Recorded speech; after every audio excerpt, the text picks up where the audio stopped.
You want to make sure it's a safe community. But quite frankly, one of the ways to make sure it's a safe community is if you're saying, no, I actually honestly wanted and needed it to stop, and that was made very clear. If you say that and nobody's coming to your defense or your rescue or saying, no, you're right, that really should have stopped, because stopping is how that works. And that's why we do this. It's why we have safe words. It's why we have safe motions in case you're not using your mouth for whatever reason. It's so incredibly over the top to me. I'm trying to make a video that's all about sensory input, but it's all coming right back down to consent. And so it's probably got to be about both, because when it comes down to it, what we're experiencing what we're experiencing generally in our lives as neurodivergence, when it comes down to our sensory experience, is very often being experienced because of someone's capacity, because of a situational capacity to make the sensation stop or to not make the sensation stop.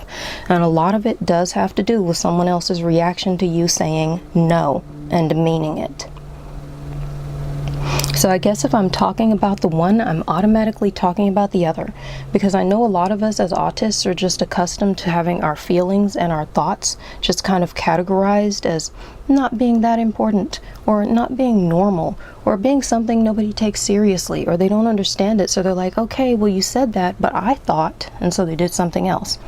And even if they have the best of intentions and the least of understanding, once again, the harm you are experiencing because of it is valid. It doesn't mean they intended to harm you, but it does mean that you have the right to have experienced your own harm, and how you move forward with that in what I always hope and pray will be a healthy way. That is also your right. You have the right to move on from a harmful situation in a safe way that protects you. And so I suppose it had to always be one subject, because the truth is, they're always linked. And even if we are extremely drawn to the concept of BDSM because there's a whole thing there called sensation play.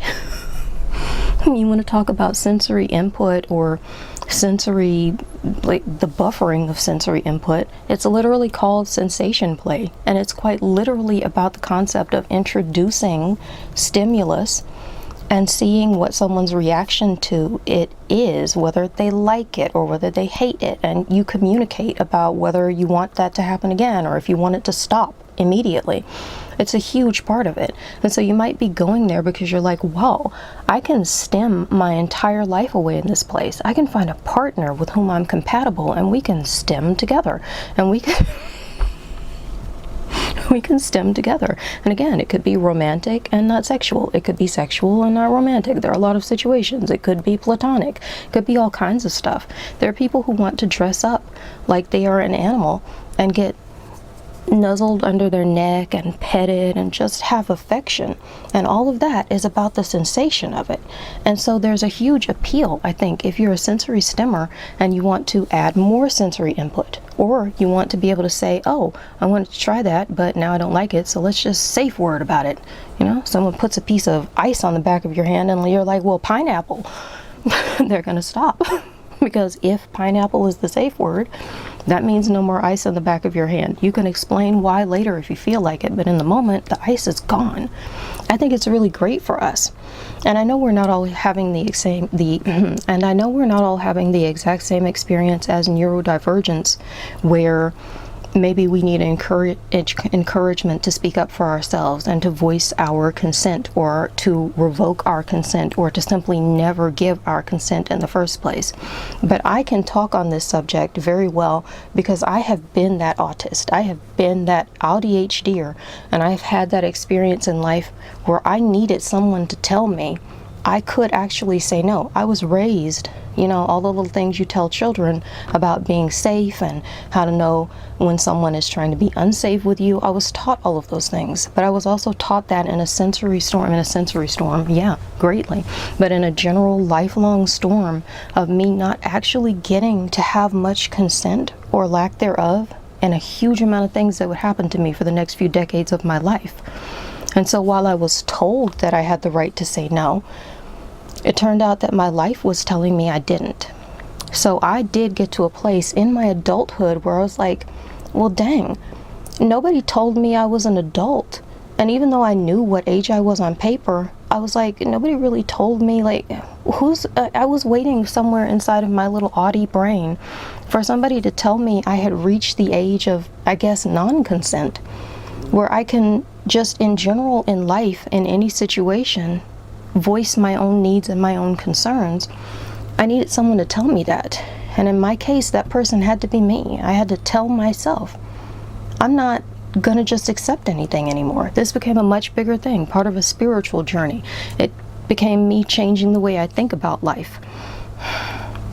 Deciding what inside of myself I was and was not going to accept on a spiritual level that some people might call manifestation, but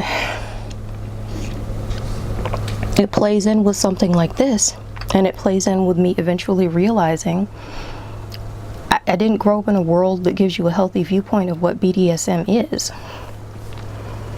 But when I did discover what BDSM actually was, I immediately knew this has always been my personality. It's always been my sexuality. It's always been my personality. It just fits me.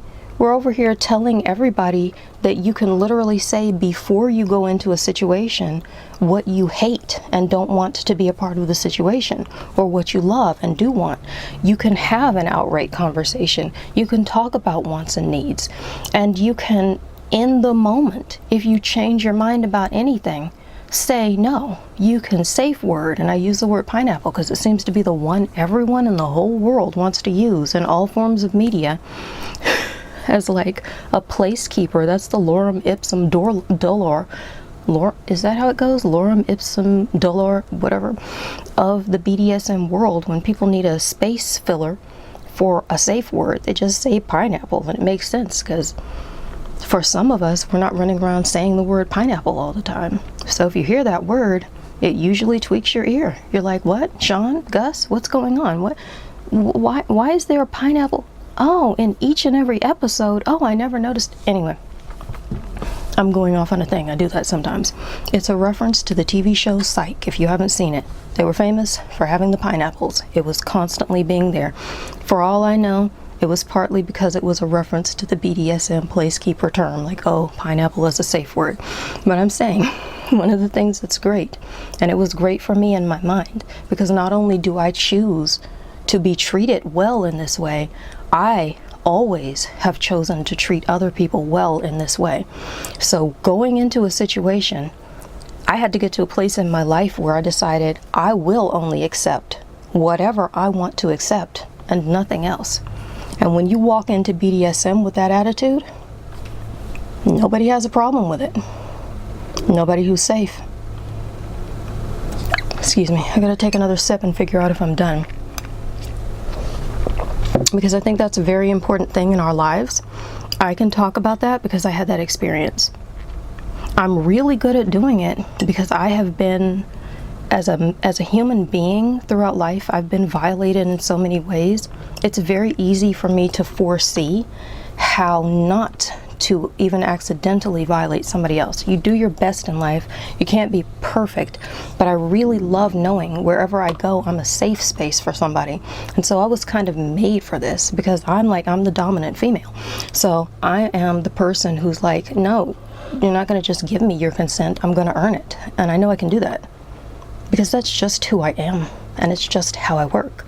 And this isn't just like a whole, it plays so much into my personality and how I think. The communication, the consent, the sensation, and being able to just be like, I'm gonna have my needs met, or we're not going to do anything. And this is an attitude that I take toward absolutely everything. And I think I'm just cocky enough in Christ at this point to literally think, I'm gonna live that way in every situation in my entire life forever and the whole of eternity, because it's so beautiful and because I so fully understand the upside of choosing to treat myself like I'm worth everything.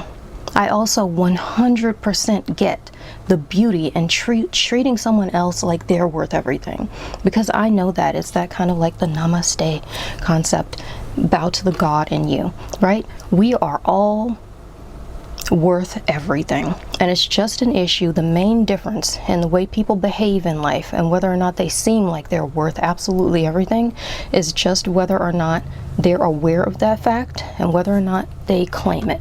Once you remember who you are, you become aware of it, you remember who you are, and you claim it, then you are God on an esoteric level, right? I see the connection of all these things. The way I say that, I'm wrapping it up now. You're going to come into a situation where somebody is saying what they need to be respected in a holistic fashion and then not do that? No, that's not going to happen with me. End of story. It's not going to happen toward me, and it's definitely not coming from me toward anyone else, because the way I treat other people is an issue of who I am, and who I am is better than that. So this place was basically made for me, because now everyone gets to feel safe, and I feel amazing knowing I can interact with someone and I can be that safe place. We can even, like, I've even had this play out in friendships, because if you meet someone in that community, it's very weirdly obvious sometimes. Everyone's relationship tends to have a relationship dynamic. But when you've met someone as just a friend, and you've met them because of that subject matter and because of that community, it's weirdly obvious when your relationship has taken up a certain kind of dynamic. And so you have that, like, that my dommy stuff is greatly caring stuff. Like, I have that sort of divine feminine balance where I'm like, okay, well, I'm embracing that and I'm caring for you and I'm a safe place, right? And so you run into someone who is, let's say, a male, because I'm thinking about some situations in my life. You run into someone who's a male and they have that divine masculine thing where it's just kind of that natural, like on a spiritual level, women tend to be naturally dominant and men tend to be naturally submissive. So you get in that situation where even as friends, you're discussing something with somebody or you're just having that interaction, and you realize we've kind of switched into that state where, again, it's a purely platonic thing. Our personalities are coming out in that way. And sometimes it feels kind of amazing, because when you know that that's who you are, like me, I know I'm that dominant, divine, feminine, like, you want to have your energies in balance, but I'm in balance with, I have the duality of that with the divine feminine powers. And so you end up having this conversation, and that male then has a safe space with you, and you can end up being that person who can have a real conversation where you're not throwing cliches and you're not telling him to buck up or any of these kind of offensive, undeveloped terms like man up and deal with it and all that jazz. All of a sudden, the male gets to be a human being.